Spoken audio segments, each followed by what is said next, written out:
संत श्रोमणी आचार्य 108 विद्यासागर जी महाराज की जय। आचार्य श्री उदार सागर जी महाराज की जय। परम पूज्य मुनि पुंग गुरुवर 108 सुधा सागर जी महाराज की जय। समस्त मुनि संघ की जय। हम जिन धर्म प्रवेशिका का दूसरा भाग यहाँ पढ़ रहे हैं जो बहुत ही उपयोगी है, आज उसका हम पाठ तीसरा, लोक संरचना। लोक अनादि निधन है, न किसी ने बनाया है, न इसका कोई नाश कर सकता है। यह लोक में प्रत्येक प्राणी अपनी अज्ञानता के कारण चतुर्गति रूप संसार में परिभ्रमण कर रहा है। चतुर्गति का स्वरूप कैसा है, नरक और स्वर्ग कैसे हैं, मध्यलोक कैसा है, संवेग और वैराग की प्राप्ति के लिए हमें ये लोक की संरचना जानना अति आवश्यक है। इसके बारे में अगर हमने समझ लिया तो हम जान जाएंगे हम कहाँ रहते हैं, किस प्रकार से रहते हैं, लोक की संरचना क्या है और हम किस रूप से परिणमन कर सकते हैं। ये बहुत उपयोगी पाठ है लोक संरचना।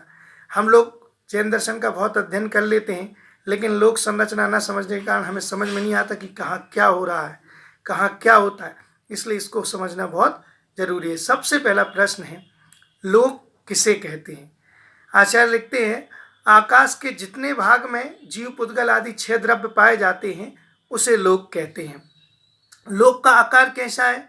लोक का आकार पुरुषाकार है, अर्थात एक पुरुष दोनों पैर फैला के कमर पे अगर हाथ रखे खड़ा हो जाए तो जो आकार बनता वही लोक का आकार बनता है। ठीक, वो इस प्रकार से लोक का आकार बनता है। लोक की क्या विशेषताएं हैं? लोक अकृत्रिम है, मतलब इसका अर्थ है कि लोक किसी ने बनाया नहीं है। जो कहते हैं कि लोक के कर्ता हैं, ईश्वर ने बनाया है, इस बात का खंडन हो जाता है कि लोक अकृत्रिम है। दूसरा, अनादि निधन है। जो कहते हैं सृष्टि का कोई संहार करने वाला है, इस बात का खंडन भी हो जाता। अनादिकाल से ये लोक बना हुआ है। स्वभाव से निष्पन्न है, मतलब परमाणु द्वारा लोक का प्रारंभ, इस बात का मान्यता का खंडन हो जाता है कि भाई परमाणु से लोक की संरचना हो रही है। नहीं, कोई नहीं, स्वभाव से निष्पन्न नहीं, अपने आप ही है। लोक जीव अजीव आदि द्रव्यों से सहित है, मतलब जो कहते लोक मायामयी है, इसकी मान्यता का खंडन अपने आप इस पॉइंट से हो जाता है। लोक नित्य है, लोक क्षणिक मानने वाली मान्यता का खंडन। लोक नित्य है, हमेशा। लोग क्षणिक मानते, क्षण क्षण में पर्याय बदलती। इस प्रकार से ये लोक का आकार की विशेषताएं अपन ने जानी। लोक को किसने बनाया है? लोक ना तो किसी ने बनाया और ना इसका कोई कभी नाश कर सकता है, तो अनादिकाल से है। लोक का विस्तार कितना है? लोक का विस्तार 343 घन राजू प्रमाण है। पूरा 343 घन राजू प्रमाण है। अधोलोक का राजू 7 राजू प्रमाण।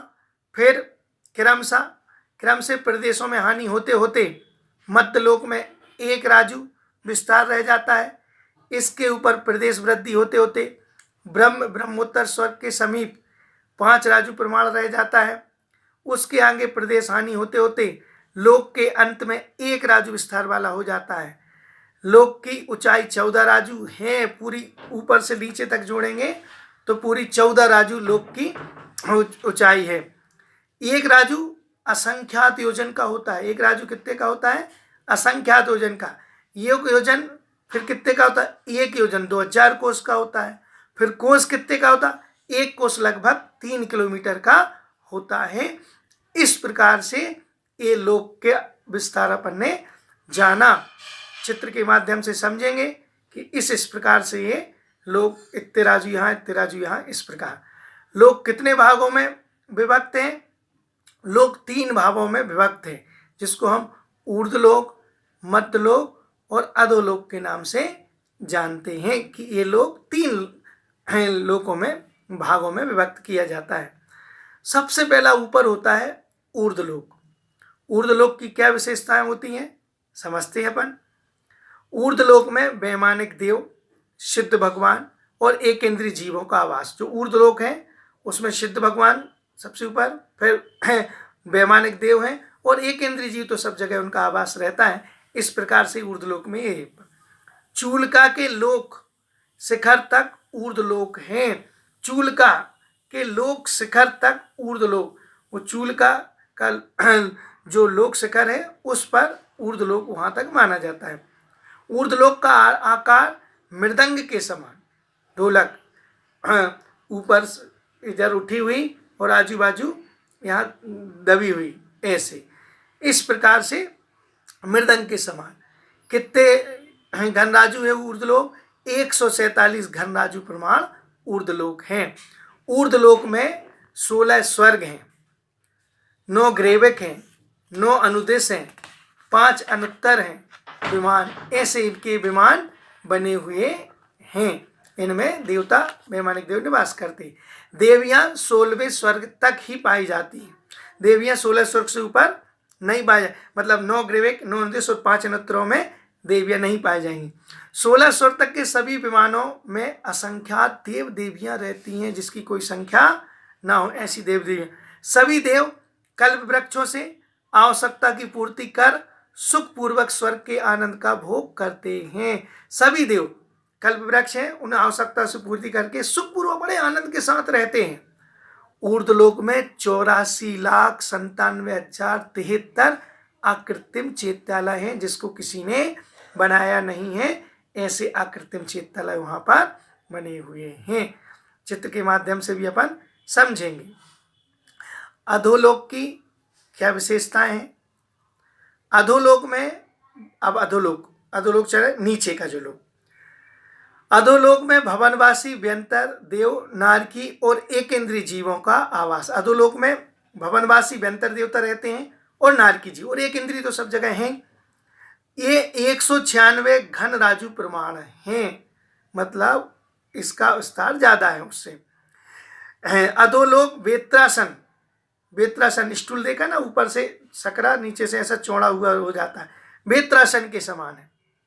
7 नरक नीचे नीचे क्रम से एक के बाद 7 नरक नीचे। एक राजू में कलकला पृथ्वी, अब अपन ऊपर समझते हैं। एक राजू में कलकला पृथ्वी, इसमें मात्र एक इंद्रिय जीव रहते हैं और कोई नहीं रहता। पहली पृथ्वी में 3 भाग, खर भाग, पंख भाग और अब्बुल भाग। जो सबसे पहली पृथ्वी है उसके 3 भाग, खर भाग, पंख भाग और अब्बुल भाग। खर भाग 16,000 योजन में 7 प्रकार के व्यंतर और 9 प्रकार के भवनवासी देवता रहते हैं, ये पहले खर भाग में। फिर पंख भाग में 84,000 योजन का, उसमें राक्षस जो रह गए थे और असुर कुमार देव ये निवास करते हैं पंख भाग में, 84,000 योजन वाले इसमें। अब तीसरा जो लास्ट बचा है अपना, वो है अब्बुल भाग, 84,000 योजन में। वहाँ नारकी जीव निवास करते हैं, वहाँ नारकी जीव निवास करते हैं। अधोलोक में 7,72,00,000 जिनालय बने हुए हैं। पूरे अधोलोक में इतने सारे जिनालय हैं जहाँ पर देवतागण जिनेंद्र भगवान की भक्ति और आराधना करते रहते हैं। इस प्रकार से ये अपन ने है अधोलोक। अब आता है बीच का मध्यलोक। मध्यलोक की क्या विशेषताएं हैं? मध्यलोक में मनुष्य, तिर्यंच एवं देवों का आवास। इस मध्यलोक में मनुष्य भी हैं, तिर्यंच भी हैं और देवता भी निवास करते हैं। मध्यलोक में 1,40,000 योजन ऊंचा एक राजू चौड़ा, चौड़ाई में 1 राजू और ऊंचाई में 1,40,000 योजन, सुमेरु पर्वत की चूल का जहाँ तक जाती वहाँ तक का मध्यलोक माना जाता है। मध्यलोक का आकार झालर के समान, जैसे झालर होती है ना, ऐसे झालर के समान माने तिरछा ऐसा फैला हुआ है। मेरू की जड़ से चूलिका तक मध्यलोक, मेरू की जड़ है 1,000 योजन की, वहाँ से लेकर उसकी चूलिका जहाँ तक होती है वहाँ तक मध्यलोक माना जाता है। मध्यलोक में असंख्यात द्वीप समुद्र हैं। असंख्यात तो द्वीप है और असंख्यात तो समुद्र है। द्वीप और समुद्र एक दूसरे को घेरे, द्वीप फिर समुद्र, फिर द्वीप फिर समुद्र, और एक दूसरे को घेरे, एक दूसरे को घेरेंगे। पहले द्वीप फिर समुद्र, फिर द्वीप फिर समुद्र, फिर द्वीप, लेकिन एक दूसरे को ऐसे गोल चक्र में घेरे हुए हैं। मध्यलोक के बीचों बीच में सबसे सेंटर में, बिल्कुल सेंटर भाग में क्या है? जम्बू द्वीप है। इसे सभी ओर से लवण समुद्र घेरे हुए, इस जम्बू द्वीप को लवण समुद्र चारों ओर से घेरे हुए हैं। मध्यलोक में विदेह क्षेत्र, मध्यलोक में और क्या क्या है? विदेह क्षेत्र यही है, पंचमेरु यही है, मानुष्योत्तर पर्वत यही है, नंदीश्वर द्वीप यही है, भोग भूमि कुलाचल आदि सब इसी में है मध्यलोक में। जो अपने वर्णन सुनने में आता है ना, पढ़ने में कभी प्रवचन के माध्यम से, ये सब इसी में है। मानुषोत्तर पर्वत के पहले का भाग 2.5 दीप। एक मानुषोत्तर पर्वत है जिसको मनुष्य उस तरफ नहीं जा सकते, उसको बोलते हैं मानुषोत्तर पर्वत। वो मानुषोत्तर पर्वत तक कितने दीप? 2.5 दीप। 1 दीप, 2 दीप, फिर आधा और, ऐसे 2.5 दीप हो जाते हैं पूरे मानुषोत्तर पर्वत तक। तो इसको 2.5 दीप भी अपन बोलते हैं। मानुषोत्तर पर्वत पर चारों दिशाओं में एक एक आकृतिम, जो मानुषोत्तर पर्वत है जिसको मनुष्य उस तरफ नहीं जा सकते हैं लांग के, चाहे वो रिद्धिधारी चाहे कोई भी हो, तो वो वहां पर चारों दिशाओं में एक आकृतिम चैत्यालय बना हुआ है उसमें। 8वां दीप नंदीश्वर दीप है जिसमें कुल 52 जिनालय बने हुए हैं। ये सब मध्यलोक की बात चल रही है। 11वें कुंडलबर द्वीप में 4 आकृतिम जिनालय हैं। फिर 13वें रुचिकबर द्वीप में भी 4 आकृतिम जिनालय बने हुए हैं। मतलब 13वें द्वीप के आगे फिर कोई चैत्यालय नहीं है। 2.5 द्वीप तक, फिर 8वें द्वीप नंदीश्वर द्वीप तक, और नंदीश्वर द्वीप के बाद 11वें द्वीप तक, और फिर 13वें द्वीप तक। मतलब 13वें द्वीप तक चैत्यालय बने हुए हैं, पर उसके बाद चैत्यालय नहीं है। असंख्यात द्वीप समुद्र के अंत में सबसे लास्ट में शंभुरमण द्वीप है। शंभुरमण द्वीप के बीच में एक स्वयंप्रभ नाम का पर्वत है। वो इसके बाहर क्षेत्र में कर्म भूमि की रचना बनी है। उसके बाहर जितनी है वहाँ कर्म भूमि जैसी रचना है इसके। उत्कृष्ट अवगाहना वाला मगरमच्छ वहीं शंभुरमण जो समुद्र है ना लास्ट, उसमें पाया जाता है। मध्यलोक में ही ज्योतिषी देवों के विमान गति करते हैं। ये सूर्य चंद्रमा जो घूम रहे हैं मध्यलोक में, जिससे काल का विभाग हो, इससे अपन को समय का टाइम का पता चलता है, आज ये हो गया आज वो, ये सब मध्यलोक में चला। मध्यलोक में कुल 458 आकृतिम जिनालय हैं। पूरे मध्यलोक में 458 आकृतिम जिनालय बने हुए हैं। कैसे समझते हैं पूरे मध्यलोक में 458 आकृतिम चैत्यालय कैसे बने हुए हैं? तो मेरू पर्वत है। मेरू पर्वत के में 4 वन है, 4 4 4 4 ऐसे। तो 4 वन है, तो एक वन में चारों दिशाओं में 4, फिर 4, फिर 4, फिर 4, ऐसे 16। एक मेरू में 16 चैत्यालय। तो 16 पंचे 80। 80 तो हो गए क्या है मेरू पर्वत पर। फिर गजदंत हाथी जैसे जो बने रहते मेरू के नीचे 4 पर्वत, उन गजदंत पर्वत में कि कितने हैं वो गजदंत पर्वत? 5 मेरू हैं तो 5 गजदंत पर्वत। तो 5 में चारों दिशाओं में 4 4, तो 5 चौको 20। ठीक, मतलब समझ में आया कि क्या कहते हैं गजदंत पर्वत पूरे क्या बोलते हैं, उनमें 5 हैं तो 4 4 4 4 लगा लेना, 20 हो गए। जम्बू सालमली वृक्ष, जम्बू और सालमली वृक्ष हैं विदेह क्षेत्र में। तो विदेह क्षेत्र में जम्बू सालमली, तो एक विदेह में 2, एक जम्बू एक सालमली, ऐसे 5 विदेह हैं। तो 5 विदेह की अपेक्षा 10 हो गए। ऐसे 5 जम्बू वृक्ष हो गए, 5 सालमली वृक्ष हो गए, तो 10। कुलाचल एक है एक अगर पूरे क्षेत्र जम्बू द्वीप में 6 पर्वत हैं तो 6, तो 5 भरत पूरे 5 हैं, मतलब 5 गुनी संरचना है, तो 6 पंचे 30 कुलाचल पर्वतों पर है। फिर बख्छारगिरी होती है 16 बख्छारगिरी हैं। उन 16 गिरी तो सबकी 5 गुनी संरचना है। एक जम्बू द्वीप में है, 2 घात की खंड में, 2 पुष्करवर द्वीप में, ऐसी 5 गुनी संरचना है सबकी। तो 16 बख्छारगिरी हैं, 16 पंचे हैं 80 बख्छारगिरी हो गए। फिर विजयात पर्वत कितने हैं? 34 विजयात पर्वत, एक भरत क्षेत्र, एक ऐरावत क्षेत्र और 32 विदेह क्षेत्र। तो एक गुने में ऐसे हो गए 34। तो एक गुनी सब संरचना 5 गुनी है, 5 भाग हो जाते। जम्बू द्वीप में 1 गुनी, घात की खंड में 2 गुनी, पुष्करार्ध में फिर उससे बराबर रही, तो ऐसी 5 गुनी। तो 34 पंचे 170 तो विजयात पर्वत में आकृतिम चैत्यालय बने हुए हैं। ईश्वाकार पर्वत घात की खंड क्या उसमें 2, और ईश्वाकार पर्वत पुष्करार्ध जिसको विभाग करता है ना जो दोनों खंड का, ऐसे 2 वहाँ ऐसे। फिर मानुषोत्तर पर्वत उस पर चारों दिशाओं में 4। फिर नंदीश्वर द्वीप 52। फिर कुंडलबर 11वें नंबर का है, उसमें भी चारों दिशाओं में 4। और फिर रुचकबर द्वीप जो 13वें नंबर का, उसमें भी चारों दिशाओं में 4। ऐसे कुल अगर टोटल करते हैं हम तो कुल मिला के 458 आकृतिम चैत्यालय। मेरू पर्वत के 16 पंचे 80, गजदंत के हैं 4 पंचे 20, और जालवली वृक्ष के 2 पंचे 10, कुलाचल पर्वत 6 हैं 6 तो 6 पंचे 30, बख्तियारगिरी 16 पंचे 80, विजयात पर्वत 34 गुणित 5 170, ईश्वाकार पर्वत घात के खंड के 2 और ईश्वाकार पर्वत पुष्करार्थ के 2, मानुषोत्तर पर्वत के 4, नंदीश्वर के 52, कुंडलवर द्वीप के 4, रुचिकवर द्वीप के कुल टोटल करते तो 458 आकृतिम चित्रालय।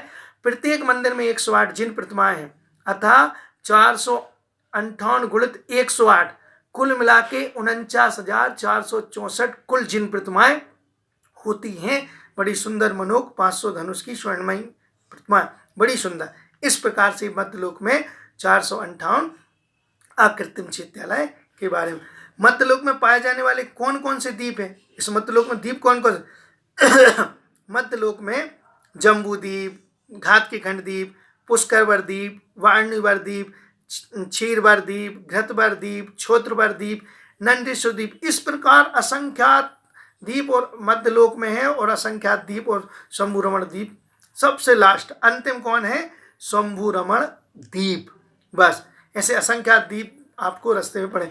मध्यलोक में पाए जाने वाले समुद्र कौन से हैं? लवण समुद्र, कालोदरी समुद्र, पुष्करवर समुद्र, वाणीवर समुद्र, क्षीरवर समुद्र, 6वां घृतवर समुद्र, 7वां छोत्रवर समुद्र, 8वां नंदीश्वर द्वीप समुद्र। इस प्रकार असंख्यात समुद्र मध्यलोक में है।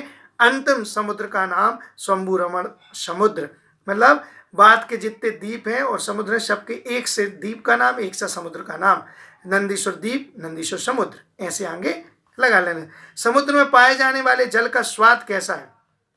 लवण समुद्र का जल तो खारा है, लवण मतलब नमक। क्षीरवर समुद्र का जल दूध के समान है। घृतवर समुद्र का जल घी के स्वाद वाला है। बाकी सामान जानना चाहिए। जम्बू द्वीप की रचना कैसी है? मध्यलोक के ठीक बीचों बीच 1 लाख योजन विस्तार वाला जम्बू द्वीप है। 1 लाख योजन विस्तार, बिल्कुल ठीक और ठीक बीचों बीच। यह द्वीप थाली की तरह गोल है। इसके बीचों बीच समुद्र पर्वत हैं जिसमें आकृतिम जिन क्षेत्रालय हैं। जम्बू द्वीप में 6 पर्वत और 7 क्षेत्र होते हैं।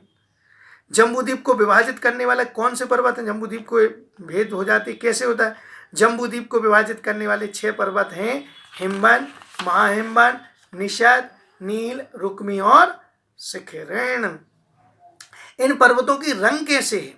हिमवन पर्वत स्वर्ण के समान है, महाहिमवन पर्वत चांदी के समान है, निषद पर्वत तपाए हुए सोने के समान है, नील पर्वत मयूर कंठ, मयूर का जैसे कंठ होता है उसके समान है, रुक्मी पर्वत चांदी के समान है, और शिखरी पर्वत स्वर्ण के समान हैं। इस प्रकार इन पर्वतों पे क्या है? ये पर्वत जो बने हुए हैं, इन पर्वतों पे है क्या? इन पर्वतों पे 8 कूट हैं, जिनमें सिद्धायतन कूट पर एक जिन मंदिर बना हुआ है। ठीक, इस प्रकार से ये बना। हिमवन पर्वत का विस्तार कितना है? पहला पर्वत है हिमवन पर्वत का, पृथ्वी से 25 योजन गहरा और 100 योजन ऊंचाई उसकी पर्वत की है। महाहिमवन पर्वत कितना विस्तार वाला है? महाहिमवन पर्वत पृथ्वी से 50 योजन गहरा और 200 योजन ऊंचा, इतना गहरा और इतना ऊंचा। निषद पर्वत का विस्तार और उससे डबल। निषद पर्वत पृथ्वी से 100 योजन गहरा और 400 योजन ऊंचा है। नील पर्वत निषद पर्वत विस्तार वाला और रुक्मी पर्वत महाहिमवन पर्वत विस्तार, यहाँ वाले सब बराबर बराबर। एवं शिखरी पर्वत हिमवन पर्वत के विस्तार वाला। ऐसे 3 पर्वत उधर के एक तरफ और 3 इस तरफ, मतलब 2 ये आजू बाजू वाले एक से, फिर उसके बाजू वाले एक से, फिर लास्ट वाले एक से, ऐसे क्रम क्रम से ये 3 पर्वत यहाँ के बराबर, 3 पर्वत वहाँ। 6 पर्वत पर कौन से तालाब हैं? 6 पर्वत पर क्रमशः पद्म, महापद्म, तिगिंच, केसरी, पुंडरीक और महापुंडरीक नाम के तालाब बने हुए हैं। इन तालाबों में क्या है? फिर वहाँ तालाब बने हैं पर्वतों में। इन तालाबों में जल है, मध्य में एक कमल है, कमल पर क्रमशः श्री हिरी कीर्ति, कीर्ति बुद्धि और लक्ष्मी देवी अपने परिवार के साथ वहाँ पर रहती हैं। उन तालाबों की कमलों की जो पंखुड़ियाँ हैं उनमें। इन तालाबों में कौन सी नदियाँ निकलती हैं? इन तालाबों से 14 नदियाँ निकलती हैं। सबसे पहले पद्म तालाब से गंगा, सिंधु और रोहितास्या, फिर महापद्म तालाब से रोहित और हरिकांता, तिगिंच हरित और सीतोदा, केसरी से सीता और नरकांता, महापुंडरीक से नारी और रूपकुला, और पुंडरीक से स्वर्णकुला, रक्ता और रक्तुदा। ऐसे ये क्या बोलते हैं, इन पर्वतों से, ये इन तालाबों से ये नदियां निकलती हैं। ठीक। जम्बूद्वीप में 7 क्षेत्र कौन से हैं? बहुत नाम सुन रखे होंगे, भरत, हेमवत, हरि, विदे, रम्यक और एणवत। ये 7 क्षेत्र जम्बूद्वीप में हैं। भरत क्षेत्र के 6 खंड हैं, जिसमें एक आर खंड और 5 मलेच खंड हैं। वर्तमान में हम आर खंड में निवासरत हैं। हम आर खंड के भारत देश के मध्य प्रदेश के हैं, छिंदवाड़ा आदि जिले में हम निवास करते। इस प्रकार से जानना चाहिए। शेष विषय इनका और आगामी पार्ट में हम वर्णन करेंगे। आज अभी विषय को यहीं पर विराम देते हैं। बोलो द्वादशान जिनवाणी माता की जय।